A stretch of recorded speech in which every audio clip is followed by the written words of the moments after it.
Qual os valores de referência da glicemia capilar? Como é que eu sei quando o paciente é diabético ou não é diabético? A partir da glicemia capilar. Quais os valores de referência da glicose? Fala, enfermagem! Eu sou o professor e enfermeiro Ivo Salles e nessa aula eu quero te esclarecer todos os detalhes sobre os valores da glicose. Quando é que é normal, quando é que é anormal, quando é que o paciente é diabético, quando é que o paciente é pré-diabético. Pois bem, eu vou te ensinar tudo isso, mas eu preciso que você assista esse vídeo até o fim e anote cada detalhe que eu vou falar aqui. Sou o professor e enfermeiro Ivo Salles e seja bem-vindo a mais um vídeo do Descomplica Enfermagem.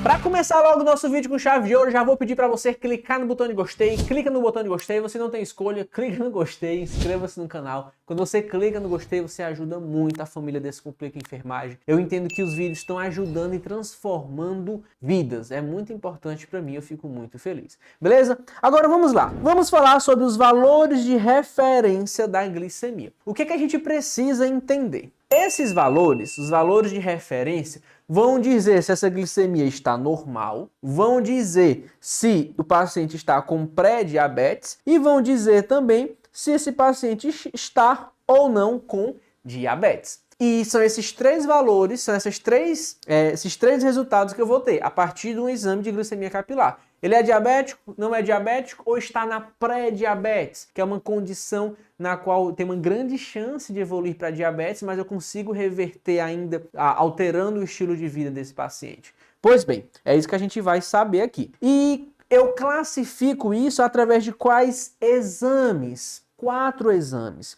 que é a glicemia em jejum, glicemia capilar casual, aquela que você está assistindo essa aula, tá aqui, ó, perfura o dedinho e coloca aqui nesse glicosímetro aqui, ó, exatamente. A gente tem o teste oral de tolerância à glicose, que esse teste oral de tolerância à glicose, por exemplo, é quando o paciente, ele após 2 horas, ele faz ali uma ingesta de 75 gramas de glicose e após 2 horas ele faz essa avaliação. E nós temos também a hemoglobina glicada. Hemoglobina glicada. Então são esses 4 exames. E qual é aí o resultado? Como é que eu vou saber se é ou não é diabético? Vou primeiramente falar para você quais os valores normais de cada exame. Então você está de glicemia, você está de jejum desde 8 horas da noite, procurou a unidade básica de saúde. É interessante que esse jejum seja de 8, no mínimo 8 até 12 horas mais ou menos. Está de jejum, procurou a unidade básica de saúde para fazer a glicemia capilar. Essa aqui, ó, essa daqui, quanto é que vai dar? De forma normal,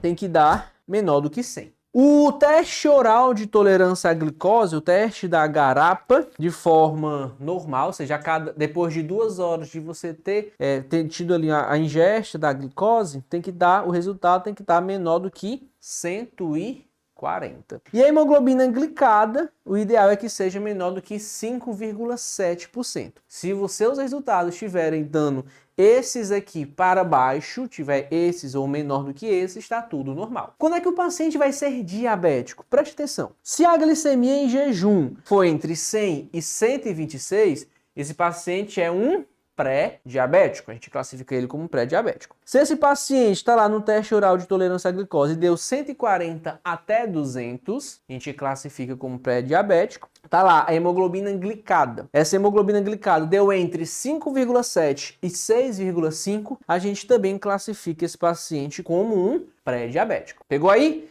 São esses os valores de referência. Ivo, e quando é que eu vou saber se o paciente está diabético? Quais são os valores de referência? Vamos lá, é o que eu vou te dizer agora. Anota aí, ó. Se a glicemia em jejum tiver maior do que 126, esse paciente provavelmente tem diabetes. Se a glicemia casual, estou aqui conversando com você, fura o dedo, coloca lá no glicosímetro o resultado. Se tiver maior do que 200, está aumentado, provavelmente tem diabetes. O teste oral de tolerância à glicose, maior do que 200 também, abre os olhinhos que esse paciente pode ser diabético. E a hemoglobina glicada maior do que 6,5.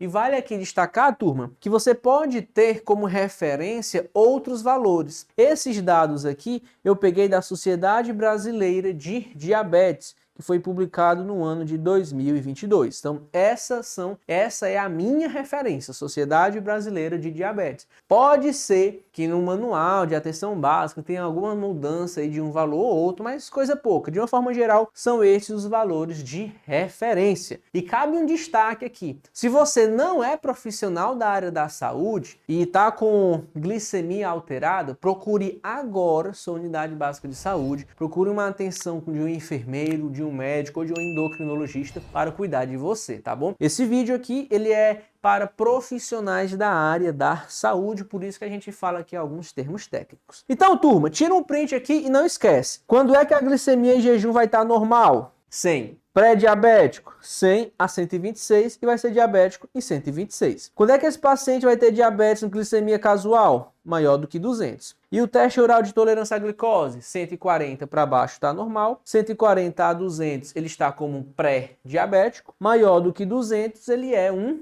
diabético. E a hemoglobina glicada, menor do que 5,7 está normal, entre 5,7 e 6,5 ele está com pré-diabetes e maior do que 6,5 ele está com diabetes mellitus, tá bom? Muito importante saber essa classificação. E um detalhe importante é que cada um desses exames possui algumas limitações. Por exemplo, a glicemia em jejum, ela necessita de um jejum.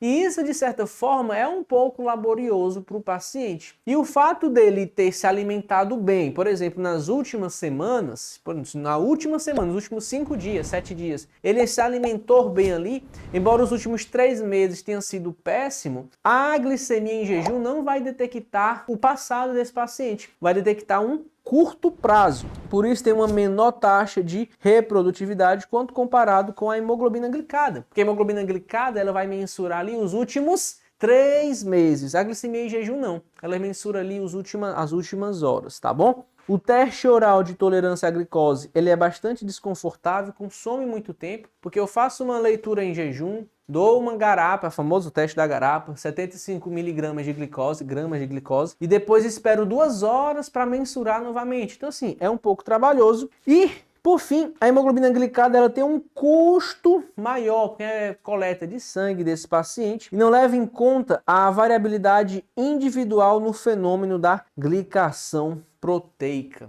Tá bom? Então observe que cada um aqui possui as suas vantagens e desvantagens, embora seja aí o mais específico, né? O menos não tão sensível, mas o mais específico. O rastreio. Quem são os pacientes que a gente vai rastrear para saber se esse paciente vai ter diabetes ou não? Todo paciente, toda pessoa com idade maior do que 45 anos merece esse rastreio, mesmo que não tenha nenhum fator de risco. E, além disso, indivíduos sobrepesos que tenham pelo menos um fator de risco adicional. Então, quem é o paciente que a gente vai fazer esse rastreio? Os pacientes são maior do que 45 anos, mesmo que não tenha nenhum sintoma, mesmo que não tenha nenhum fator de risco. Pacientes que têm sobrepeso ou obesidade e tenha também algum dos seguintes fatores de risco, como por exemplo, história familiar de diabetes mellitus, algum caso de diabetes mellitus na família, em algum parente de primeiro grau, etnias de alto risco, como por exemplo afrodescendentes. Isso aqui no Brasil é bem complicado porque é um país bastante miscigenado. Alguma doença cardiovascular, algum problema cardíaco, hipertensão, dislipidemia, síndrome de ovários policísticos, sedentarismo, presença de acantose nigrans, paciente com pré-diabetes, paciente que é um pré-diabético, ele precisa fazer esse rastreio, história de diabetes gestacional e indivíduos com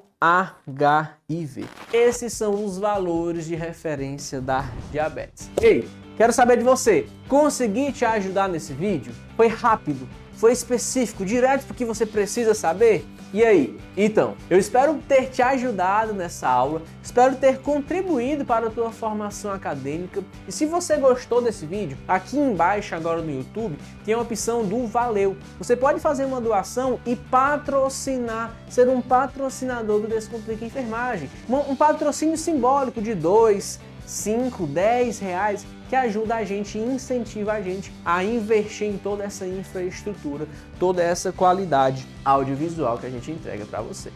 Beleza? Ei, não esquece de curtir o vídeo, compartilhar, manda lá no grupo da faculdade, comenta aqui embaixo que você gostou. E outra coisa, não vai embora agora não, tem uma playlist aqui só de vídeos relacionados a diabetes. Então vai lá, clica aqui nessa playlist, corre, chega de maratonar Netflix, ei, chega de maratonar Netflix, vem aqui maratonar o Titio Ivo. Te espero na próxima aula, viu? Clica aqui e te espero na próxima aula. Valeu, enfermagem!